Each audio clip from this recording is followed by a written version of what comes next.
Hello, friends. I hope you're having a fantastic day. I have got a fabulous story for you. I've got to say, it's one of my favorites. It is called Thanksgiving at the Tappletons. And let's see if any of the things that go on at their house on Thanksgiving happen to you and your family. Here we go, Thanksgiving at the Tappletons by Eileen Spinelli. Thanksgiving at the Tappletons was always a big day. Thanksgiving at the Tappletons meant, of course, the Tappleton family. Mr. Tappleton, Mrs. Tappleton, Jenny Tappleton, and Kenny Tappleton, and Grandmother and Grandfather Tappleton, and Aunt Hedda, and Uncle Fritz. Most certainly, of course, the turkey and the trimmings. It was still dark when Mrs. Tappleton lit the oven and took the big turkey out of the refrigerator. Just then, someone knocked at the kitchen door. It was Mike the milkman. "Good morning, Mrs. Tappleton. I thought you might like some eggnog for the holiday." As Mrs. Tappleton reached for the eggnog, the turkey slipped from under her arm. Now, on a warmer day, this might not have been a problem, but this Thanksgiving day was quite cold and the step was covered in ice. Before she or Mike could even think, the turkey had slithered into the yard. "Get it!" shouted Mrs. Tappleton. Mike reached out, but the turkey skidded past him, through the gate, and into the street. "Hurry!" screamed Miss Tappleton. "Stop that turkey!" The milkman chased the turkey. Mrs. Tappleton chased the milkman, and the turkey slid down the hill into the pond. Plop, splash, and it bubbled out of sight. When Mr. Tappleton came down to breakfast, he took a long sniff. "I don't smell turkey," he said to his wife. "Of course you don't smell turkey," she replied. "You have a cold." "I don't have a cold," he insisted. Mrs. Tappleton shook some pepper in the air, and her husband sneezed. "Achoo!" "See," she said, "you do have a cold." After breakfast, Mr. Tappleton put on his coat and scarf and hat and gloves. "I'm going to the bakery to buy our pies."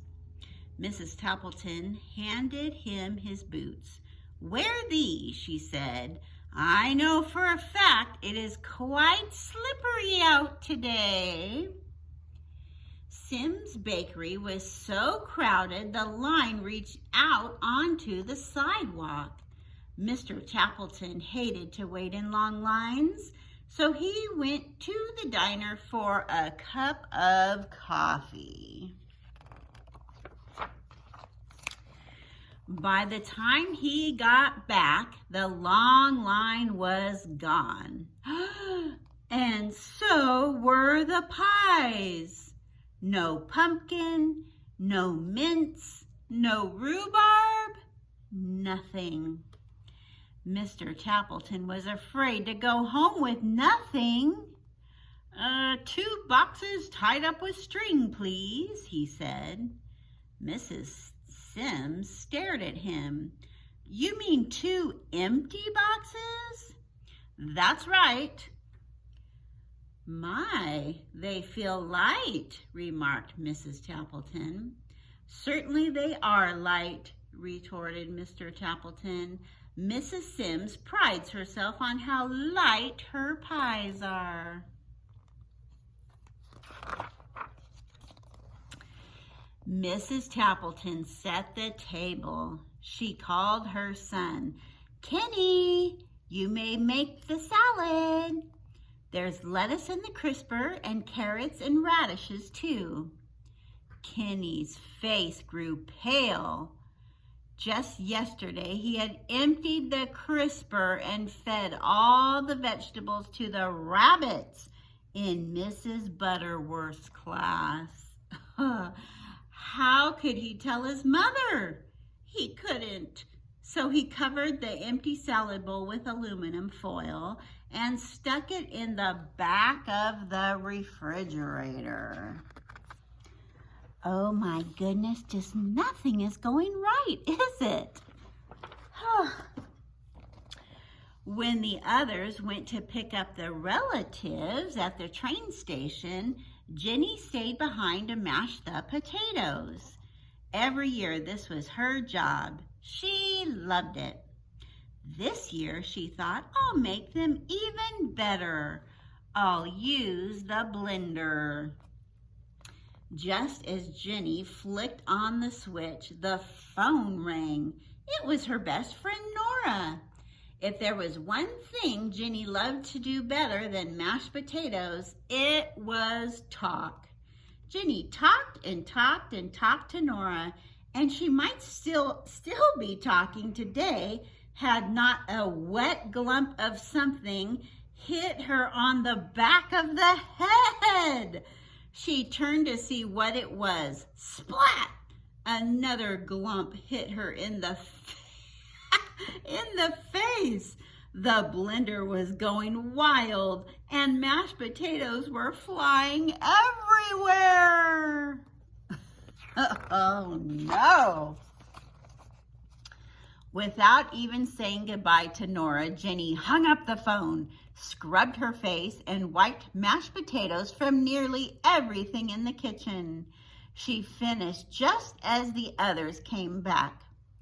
Uncle Frizz patted his stomach. "I'm hungry," he said. Grandfather Tappleton laughed. "I'm as hungry as an elephant." Everyone sat down at the table. It was a Tappleton tradition for Grandmother to say the Thanksgiving prayer. "As soon as the turkey is ready," she smiled. "I'm as hungry as 2 elephants," said Grandfather. Mr. Tappleton went to the oven. "I'll carve the turkey now," and he opened the oven door. The turkey is gone. Mr. Tappleton searched on the table and under the table and in every kitchen cabinet. He looked into the kitchen sink and in the broom closet. "I can't find the turkey anywhere." Mrs. Tappleton took a deep breath. She told them how their fine turkey had slipped out the door and down the steps and across the yard and through the gate and down the street and plop, splash into the pond. "So much for the turkey," said Uncle Fritz, and his stomach rumbled a little louder. "Never mind," said Aunt Hedda good-naturedly. "We'll fill up on the trimmings." "I'll get the salad," Jenny announced. "Then Grandmother can say the prayer." Jenny set the bowl on the table and peeled off the aluminum foil. Everyone stared at the salad that was not there. "I fed the rabbits at school," confessed Kenny. Uncle Fritz looked downright gloomy. "So much for the salad." His stomach rumbled again. "I'm as hungry as 3 elephants, sighed Grandfather. Kenny jumped up. "We'll have Jenny's mashed potatoes." He brought the pot from the kitchen and lifted the lid. I was on the phone, said Jenny meekly, and the blender went wild. So much for the potatoes. Uncle Fritz's stomach rumbled even more. I'm as hungry as 4 elephants, Grandfather declared. The pies, cried Mrs. Tappleton. I'll get the pies. I'll say grace as soon as the pies are cut, Grandmother smiled. Mrs. Tappleton brought in the boxes and set them down and untied the string. You brought home 2 empty boxes? She glared at Mr. Tappleton, who covered his ears. 5 elephants, groaned Grandfather. The dining room was quiet. Everyone looked down at the empty table. Uncle Fritz muttered something, but it could not be heard above the rumble of his stomach. A tear rolled down Jenny's cheek. No Thanksgiving dinner, she sniffled. Nothing to say a prayer for, sighed Kenny. Grandmother smiled. Of course there is something. There is more to Thanksgiving than a turkey and trimmings. And then Grandmother Tappleton asked everyone to bow their heads and to hold hands around the dining room table. And this is the Thanksgiving prayer she said. Turkeys come and turkeys go, and trimmings can be lost, we know, but we're together. That's what matters, not what's served upon the platters. Amen.